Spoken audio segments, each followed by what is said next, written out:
I am Karen Fan sitting in for Leza today. Appreciate her asking me to be a part of her wonderful show.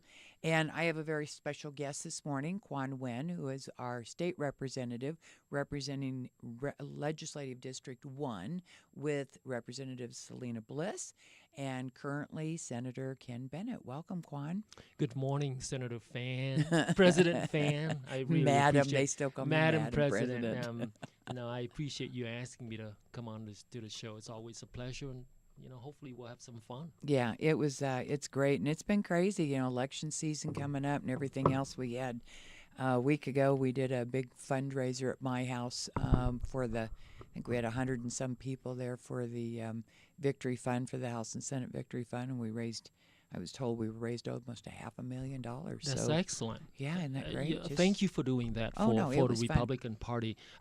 So I'll say this: I didn't say it on that night, but I actually raised more than $30,000 for 4 candidates outside of District 1. Good for you. Yeah, so I just made phone calls and I was raising money for Shauna and Nick Cupper and Justin Wilmeth and a few other people, and I just made phone calls. Yeah, it's nice to do pay it forward, right? If you've got enough Absolutely. in your campaign account, it's always nice to help out a fellow person. So Absolutely. that's really good. So, Absolutely. yeah, so everything election's all in full force, and including you and Selena are both on the ballot, as well as Mark Fincham, who is running for the Senate seat, which Senate, used to yes. be mine. Yes. And then we have Mike Fogel that's running against Mark Fincham. Mm-hmm. And then who are the two? What's their names that are running against Marsha Smith, if Uh-huh. I'm correcting, if I'm correct there, and also Jay Ruby. Yeah.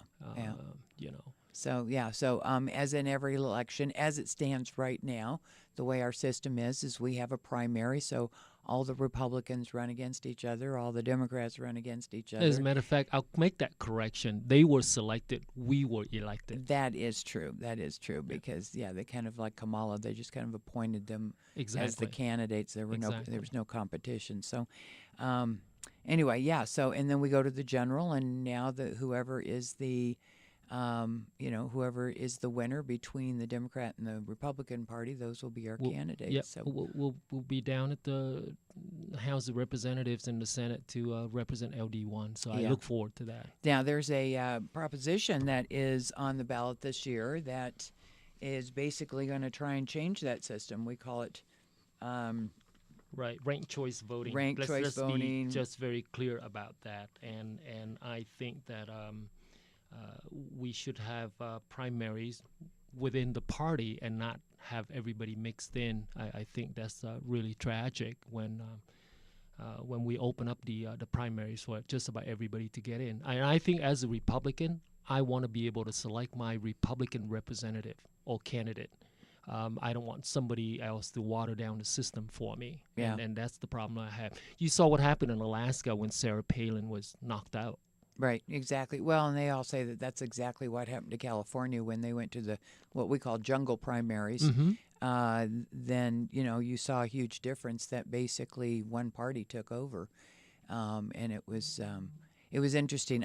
I'm with you on this one as far as I believe we should keep the primary in the Democrat because it's fair for everybody. I mean, we look at here in Yavapai County. Yes, we are more red up here, so the chances that a Republican gets elected is more fair. But you go down to Maricopa, there are very solid blue districts, and Right. it's Right. it's 99.9% sure a Democrat is going to get elected in those. But it's not about the purpose, the person or the candidate per se. It's also about their platform, right? So if you are voting for a platform and the Republican platform is A and the Democrat platform is B, then consequently, and that includes, taxes, spending money, abortion issues, this, that, and the other. Right. Those are the platforms. And if the two top go-getters or vote getters, if they get the most vote and they have to both be from one party and then they move on, then the voters, no matter which side of the fence you are have no chance to be able to vote for that platform to keep that balance going. So Right. And then also the way I look at it is let them compete with their own platforms and let us compete with ours. Now you're mixing the two together. Right. And as of right now, literally they have we have no competition because of how red we are. Mm-hmm. Now when you have a jungle primary, you're now giving them a platform to compete with us. That's right. That's exactly right. And also, I mean, if you take it on another level, it's like look at it on a federal level because of the electoral college versus just the voters, right?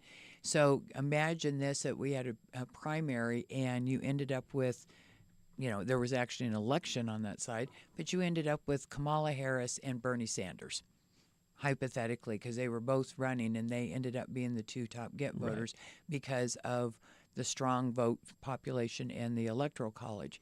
And so they go to a general, and that's who everybody has to choice to vote for is between Kamala Harris and Bernie Sanders. Yeah. So And it can be equally as bad on the other side. absolutely.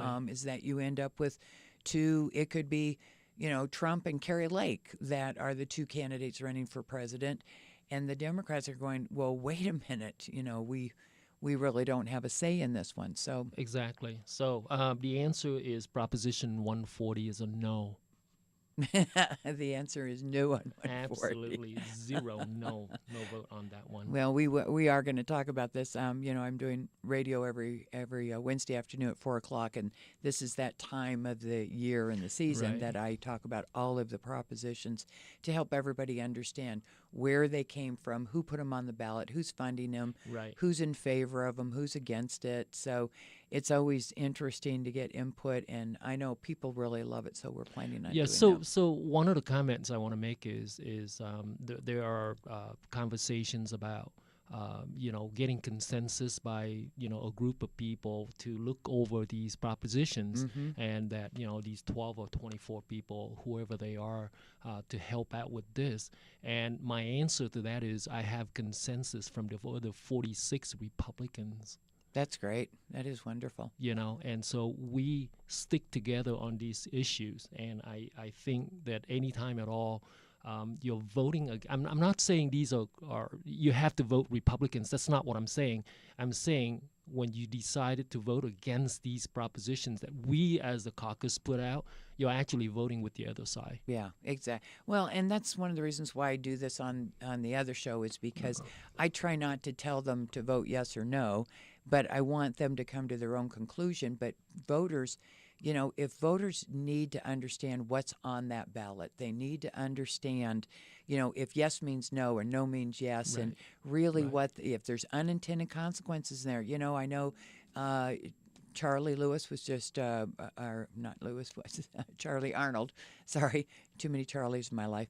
Charlie Arnold just did a show, and they were talking about Prescott's Proposition 478, which is that increase. And I know this is something that probably you and Selena really had to learn when you first went down there about all the nuances of how bills are written and unintended consequences. And they hit on it exactly with the city of Prescott was that the bill that is up for the vote, that is the bill, just like the propositions that are going to be on the ballot. That's what you're voting for, not what somebody says, oh, but they don't really mean it or this or that, the other. You are voting on that bill. So in the case of 478, for example, and we'll get into some others if we have time, on example of 478, it says it's going to the general fund. It says it's going to public safety. Well, a lot of people said, well, how do we know that money is protected? How do we know that's really? So now they're passing ordinances, and I'm going somewhere with this. They're passing ordinance to try and fix the language, but that doesn't fix the language. Once the language is accepted and adopted and on the ballot, that's the only thing you're voting for. Ordinances can be changed. Legislatures, our session laws can be changed. So everybody has to understand that although there might be good intents in some of these bills, the reality is you're voting for what it says in that bill, not what you hear on the TV, not what you hear because somebody, said, oh, well, we'll just kind of fix it over here. So let's go into that because I really want to talk about that is that a lot of people, we look at the bills and the 100 series are constitutional amendments 200 are citizens initiatives, changes to state law. 300s are legislative referendums. Now, that's in the case of where we passed a bill and people are going, well, that's garbage. We're not going to vote for that. So they have the ability to put that on there and try and do that. But that's legislative. That is not constitutional amendments. Big difference there. And then we have the local ballots, which are in the 400 series. Right. And so the way I look at whenever, I mean, as a chairman of judiciary, when I look at the bill, way before it goes to committee, I would call the bill sponsor and I said, I have concerns here. Mm-hmm. If you really want me to hear the bill, we have to address these concerns. And that means that you have to sit down in my office and said, will you offer an amendment to fix the language Right. before I go to a hearing at the committee? And if the bill sponsor said, no, I'm not willing to amend it because XYZ, I love it. And as a chairman, because I don't love it and I question the constitutionality of it, and I get the lawyers involved to make sure that I am correct. And then if I am correct, I'm not going to hear that bill because the sponsor is unwilling to do so, because I don't really want to hear the bill, pass it out of the committee, goes to the floor, and then I have to beg the person to amend the bill. Right. It just doesn't work that way for me. And so anytime at all you have the initial language, I don't like to go and pass it on and say, well, we'll amend it down the line.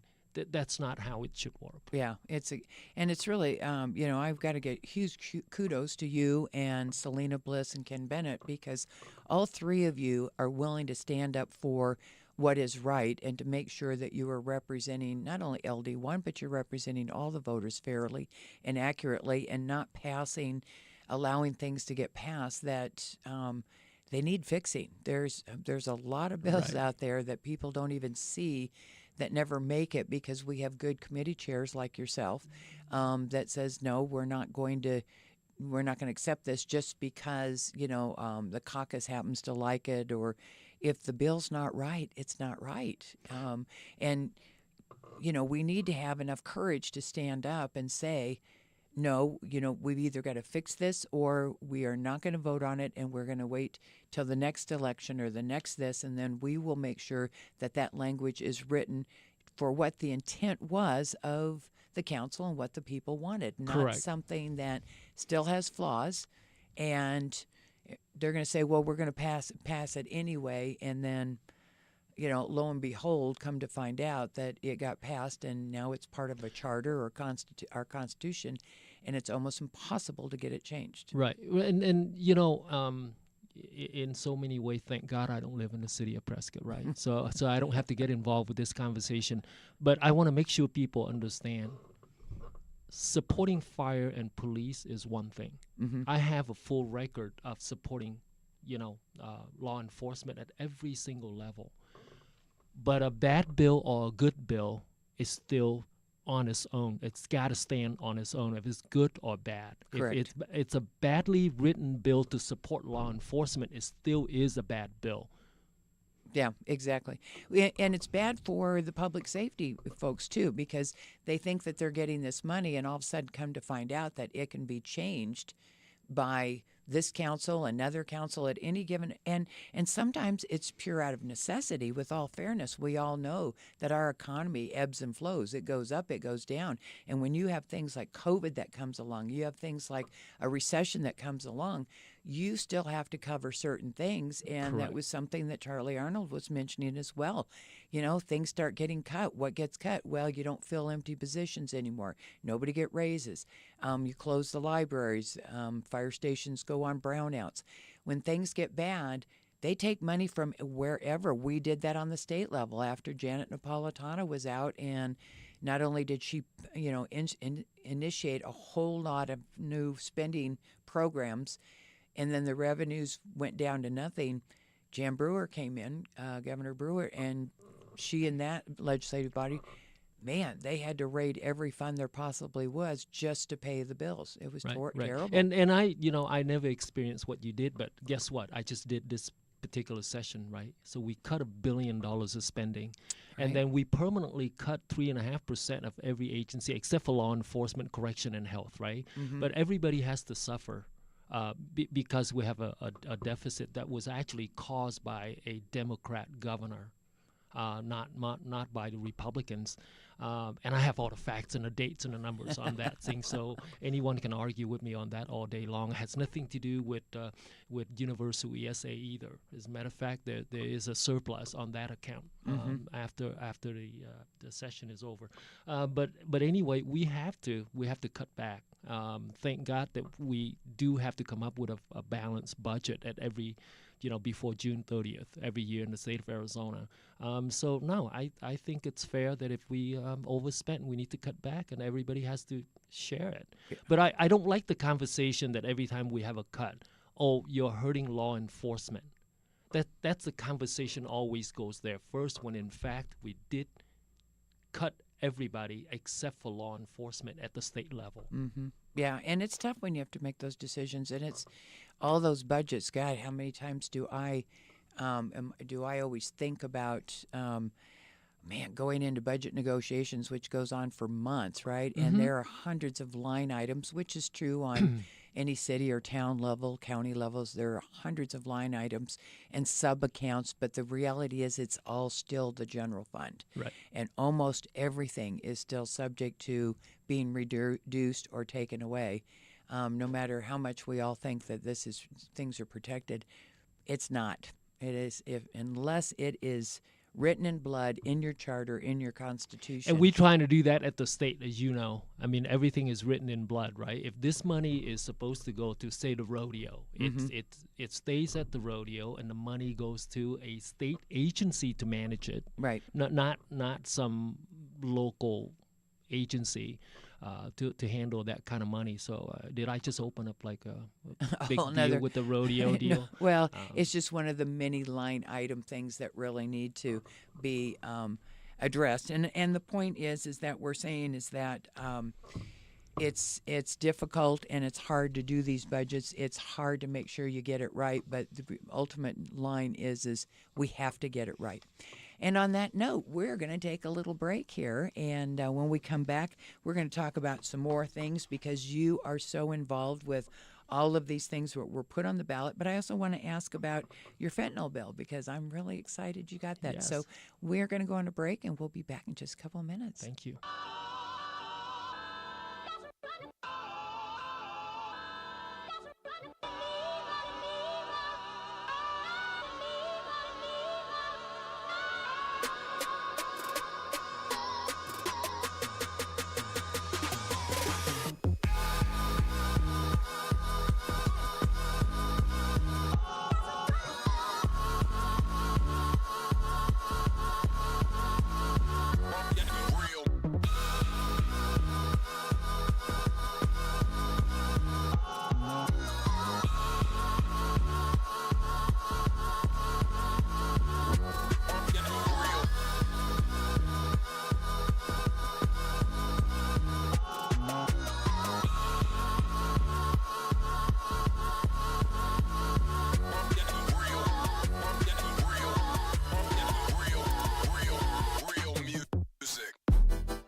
back. And again, this is the Leza Live Show. This is Karen Fan sitting in for Leza today. And our guest today is Quan Nguyen. He is our representative at the Legislative House here on the state level. Welcome back.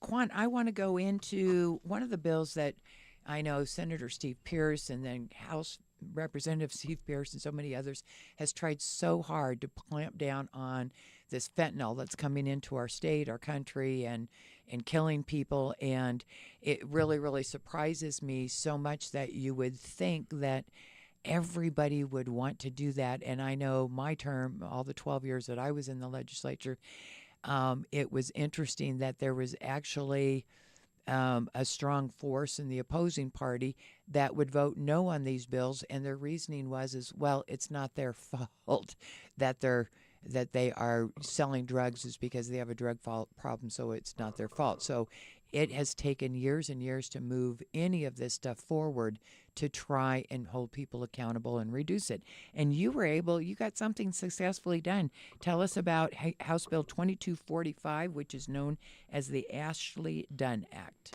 I thank you, Karen, for bringing that bill up, because it was almost 4 years of me working on the Ashley Dunn Act. And, Ashley was killed by fentanyl poisoning, I believe, May of 2021 when I came into office. Mm-hmm. So I started working on these bills, and every time a bill is done, it was deemed to be constitutional. I had lawyers working on it. I have law enforcement. I had support of Yavapai County, Maricopa County, Pinal County, but we just couldn't quite get the members to agree on that. Now, I understand Democrats always vote no when you trying to put somebody in jail for killing our kids, but that's how they are. But surprisingly, we have 1, 2, or 3 Republicans always, I don't want to say side with the Democrats, but short-sighted in seeing the problems that we have in the state of Arizona. And so I kept working at it until one day I said, hey, listen, Governor Hobbs, you made it a priority to make sure we solve the fentanyl problem. Here's the bill. And I got 6 different agencies involved with me, including, our favorite Dennis McGrain and so on, and David Rhodes, and you name it. I mean, all the local people as well as statewide. And I said, look, you're gonna have to do this. You're gonna have to take this seriously.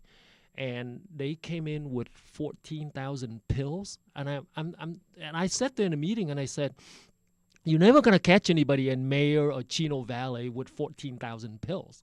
That number is way too high. DPS average was 6,000 pills, so I said, we'll start out at 1,000.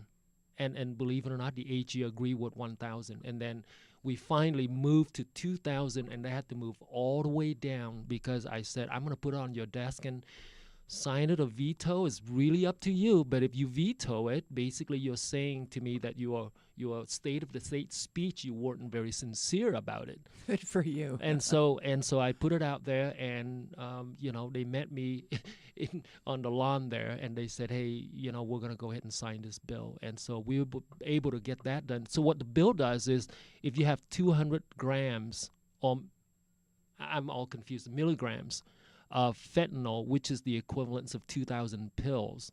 And if you are convicted of selling, it's a mandatory 5 years. And if you had a previous conviction of felony, then it goes to 10 years.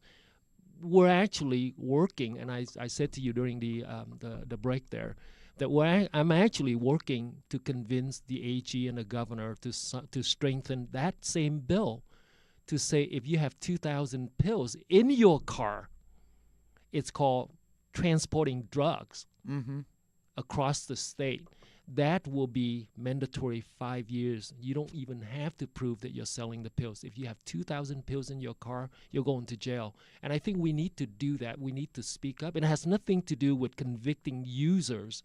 It's the seller, right? Mm-hmm. And I remember having I think it was Mitzi Epstein was sitting in my office and said, well, these people, they do have to support their families as well. So I'm at a loss right there. I couldn't believe what I heard. Yeah. What do you remember what the vote was on it? Or Was it Uh, pretty much party lines, or were you It, able it to make this a no, bipartisan bill? it was bipartisan. I think I got maybe 11 Democrats voting yes for it, Okay. and I think in the Senate maybe another 3 or 4 Okay. in the Senate. Do you So think the governor's office helped convince some of those folks to I think come the across? AG did, Yeah. because I did speak to the AG's office and said, look, if you guys are serious about this, I can't convince Democrats of anything because I have the R behind my name. I just can't convince anybody of anything.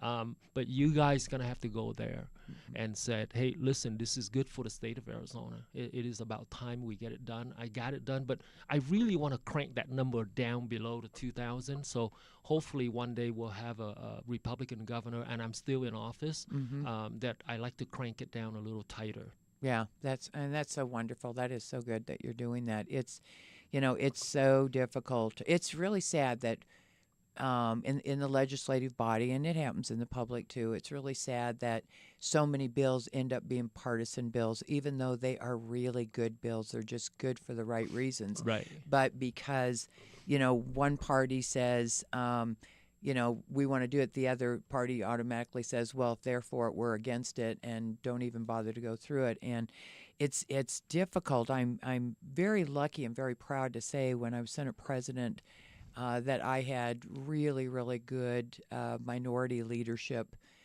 members. And so working with them, we met every week with their leadership, and we walked through all the issues and what their caucus was feeling.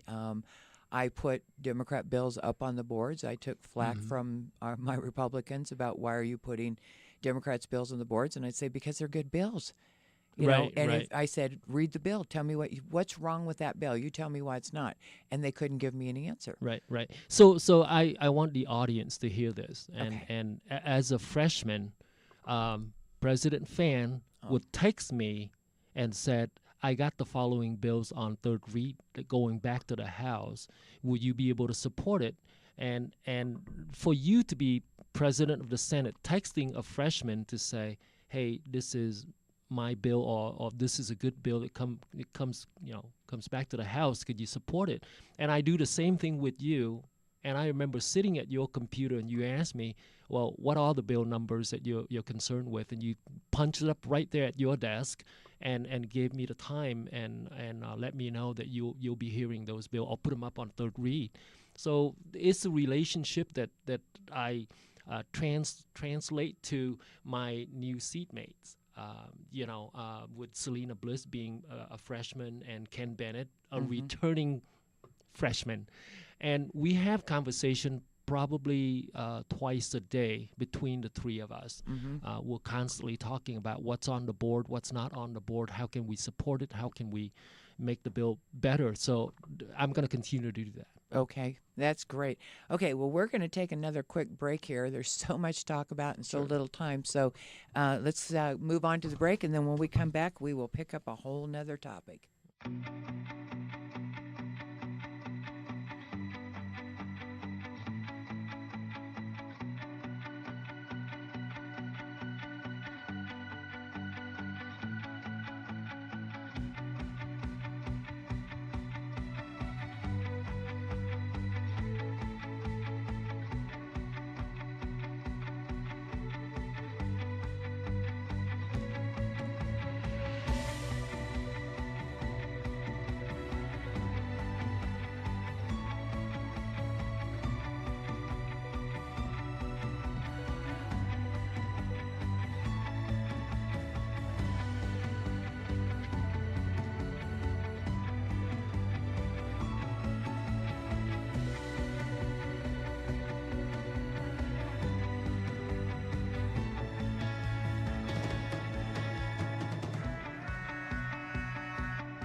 are back. Thank you so much for joining us this morning on the Leza Live Show.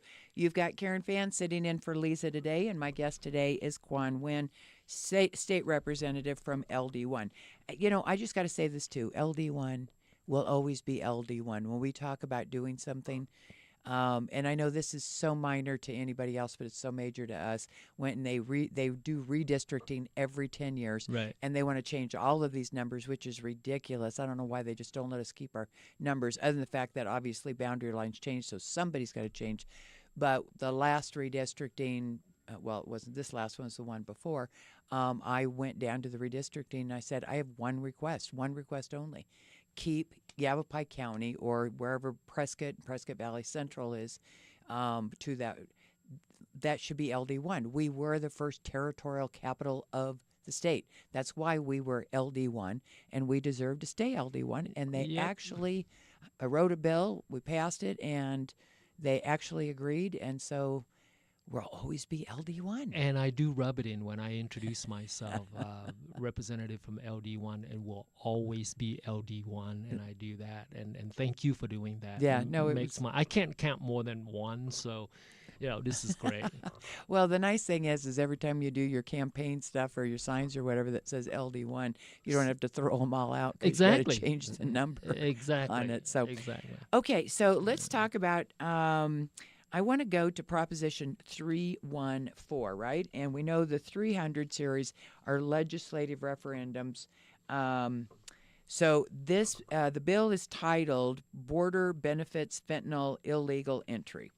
It was HCR 2060, introduced by the Speaker of the House, Ben Toma, and it passed pretty much on party lines. Well, Correct. it was party lines. It Ken was went out party of the line. House 31 to 28 because there are 31 Republicans and 28 Democrats.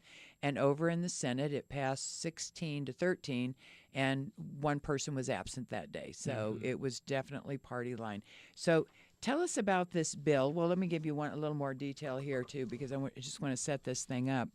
Like who put it on, who supports, who doesn't. And when I went to the request to speak to look at who signed in, the for side, the people that support it, is the Arizona Farm and Ranch Group and the Heritage Action Foundation for America. Against it was Chinos por la Casa, Living United for a Change, the Arizona Education Association, Chitspa, however they pronounce that, Pro-Choice Arizona, United Here, Local 11, United Food and Commercial Union, Planned Parenthood. Those are the groups, organizations that signed in against it. So, Made the decision quite easy when you look at who's supporting well, it. I guess depending on which Or side who's you're not on, supporting that's it, right. yeah. But yeah, it will take. Yeah. So, explain what this bill does and why is this a partisan bill? There are several things. One of the things that why it's partisan is this. Let me go back to the very beginning. Speaker Toma was about to leave town for a meeting, and he called me up and he said, "Hey, would you mind going to the press conference and talk about this bill?" So it motivated me to really having to learn it. You can't just go to a press conference and not understand Right. what you're saying. And so I appreciate Speaker Toma for trusting me to say all the right things. So it's very simple. There are four things, and not in any particular order. So if you are caught with fentanyl, transporting fentanyl, then you fall into violation of this law. If we pass it in November here, this is the same fentanyl bill that I've been trying to run for 3 years, and members were saying is unconstitutional because it doesn't have due process. And so the question I always have for these people that are saying there's no due process is the bill is only 2 pages long. So could you point to me at what line it says we're going to skip the courts totally, and once we catch you, we just put you in jail, period. And so there are a lot of crazy, but for some reason, when it's a part of this bill, we got all 31 Republicans to agree on it and 16 on the other side. Well, and to that point, I want to reiterate the fact that it is constitutional because there is due process. The Correct. bill is like any other bill that is establishing sentencing requirements Right. or penalties if you were found guilty. So, as you said, this Proposition 314 does not take any of those rights away. You have due process like everybody else for everything from a traffic Yeah. ticket Yeah. to murder. They will Yeah. have the same due process. This deals with the sentencing back end of it, Right. correct? Correct. Because you have two things if you violate this particular law, if it becomes a law. Number one is you get a free lawyer. Number two, you get a court date. So due process is right there. Correct. Under those two bullets. The entry points is also interesting. If you enter the country outside of the ports of entry, you are in violation. And, obviously you can be caught and go to court and get convicted. You're not supposed to provide false information in order to file for public benefits. I think that's really important. I think we spent over $3 billion as a state to trying to deal with illegal entries. And last thing is that if you're an employer, you really need to use E-Verify, and it's going to be tied down pretty Yeah, tight. exactly. Okay, I don't want to move off the subject. We're going to go on a quick break, and then I would like a few more minutes just to drill down into a couple of things that you said. So, folks, stay tuned. We'll be back in just a minute.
And we are back. Thank you so much for joining us and being a part of the Leza Live Show. Back with Quan Nguyen again. We were talking about Proposition 314 and the things that it does. A yes vote on it would pass this, and a no vote would fail it.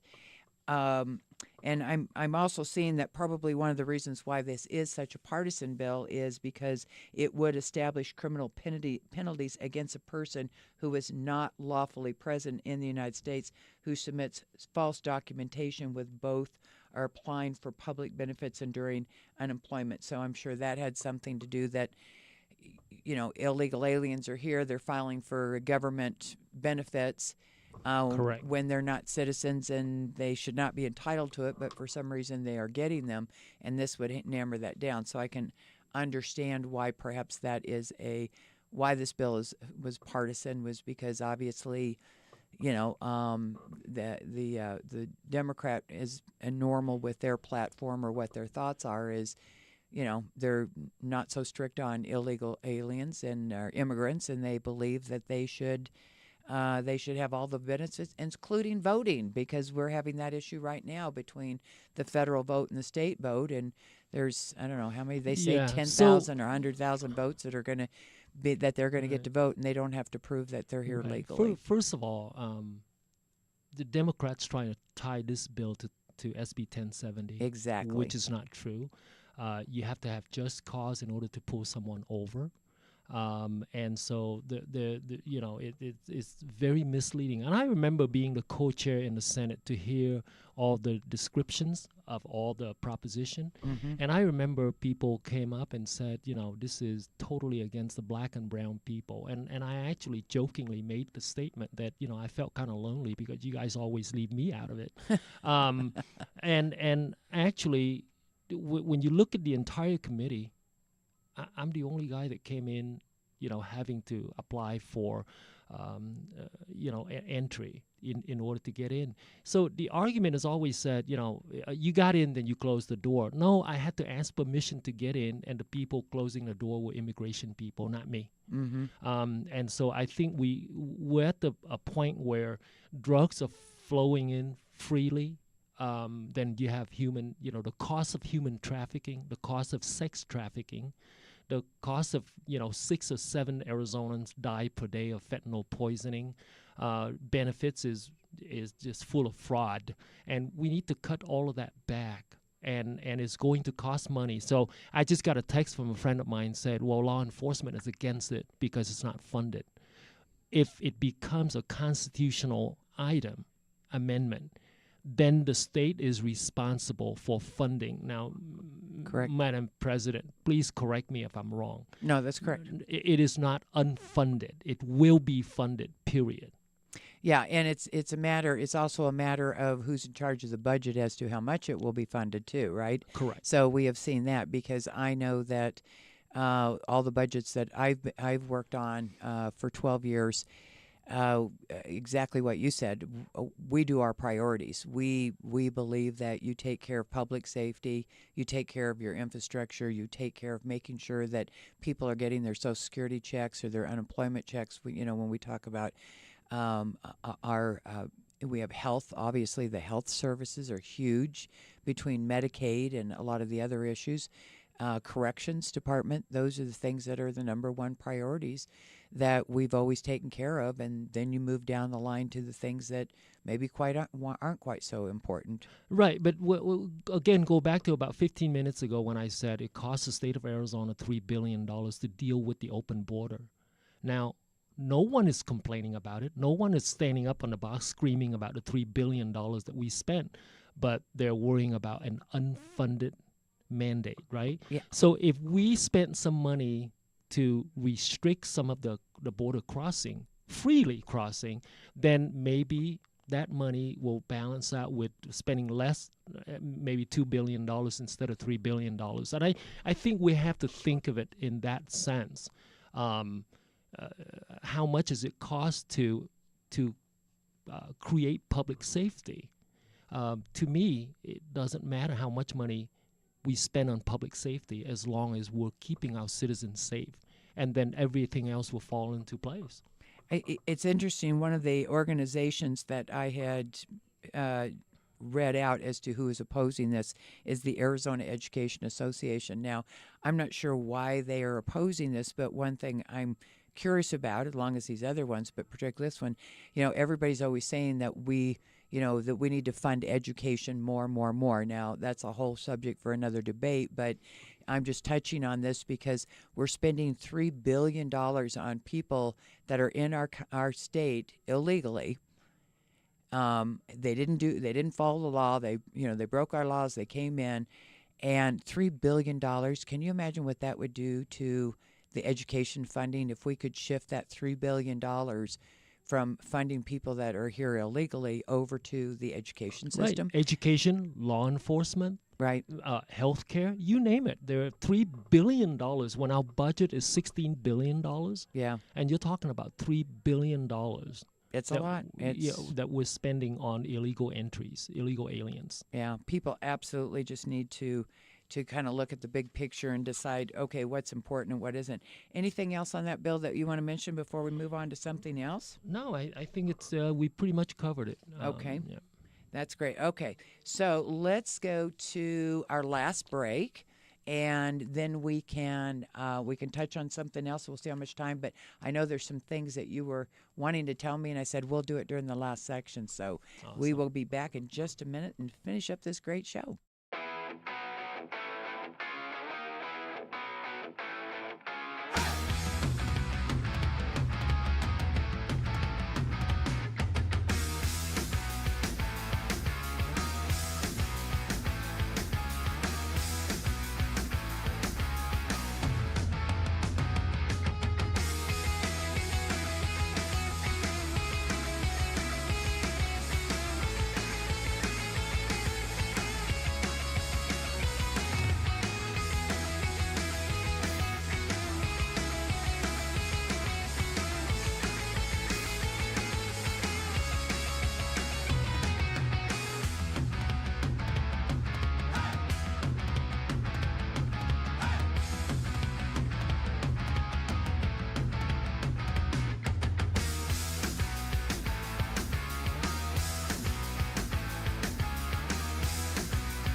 And we are back. Thank you again for joining us on Lisa Live. And we're at the end of our show, so we've got a few minutes left.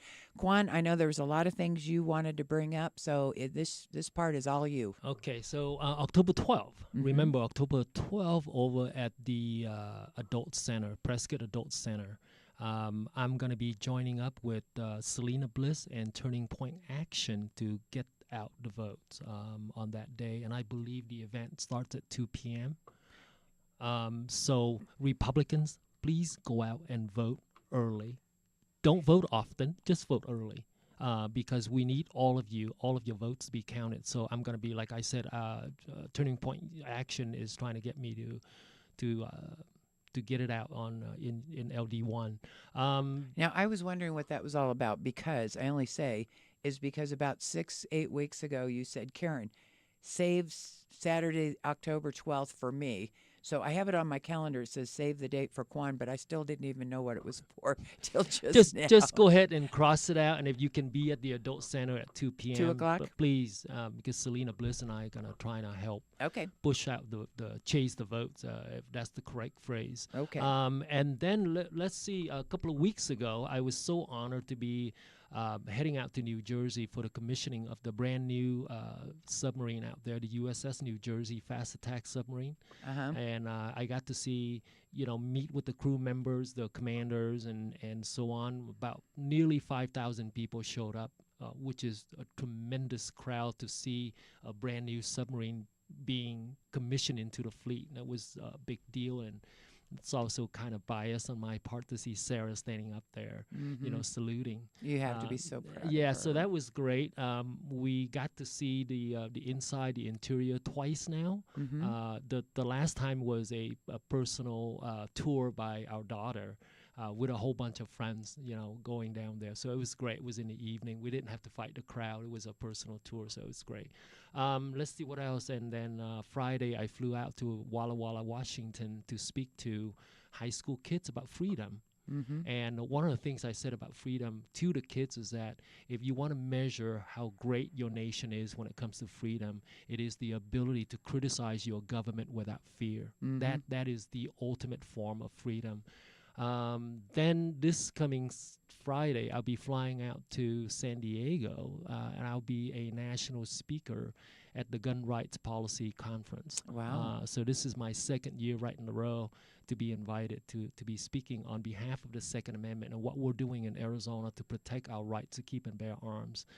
Other than that, I got to tell you, it's going to be a fun general election. Selena Bliss and I and Mark Fincham are trying to get out there and get LD1 some good representation.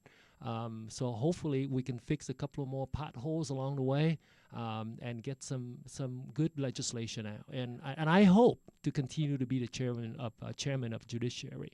Now, speaking of that, and I know we've got so little time, a lot of people don't realize that whoever is the Senate president or the Speaker of the House, they're the ones that make the decision as to who is a chair and what committees they're chair of. So is that looking pretty good with the couple of candidates that are running for? I've been telling all three candidates, right?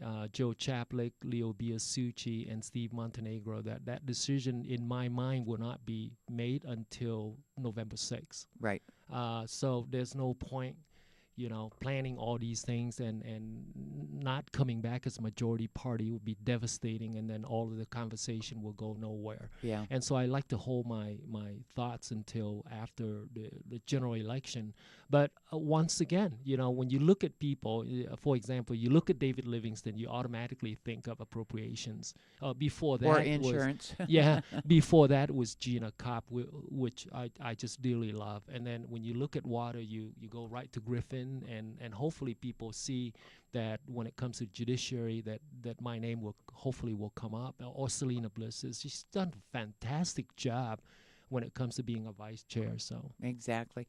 Well, I know you've got your hands full, having been there, done that, so to speak. People keep saying, Karen, are you going to run again? And I'm going, probably not, as long as it's as nasty as it is. It's amazing how much stress gets put on, but I'm glad that you were there. I'm glad that your wife, Mai, is so supportive of you. What a lovely lady your wife is. thank you. And best of luck to you, and thank you for joining us this morning. Thank you so much. Thank you, Prescott.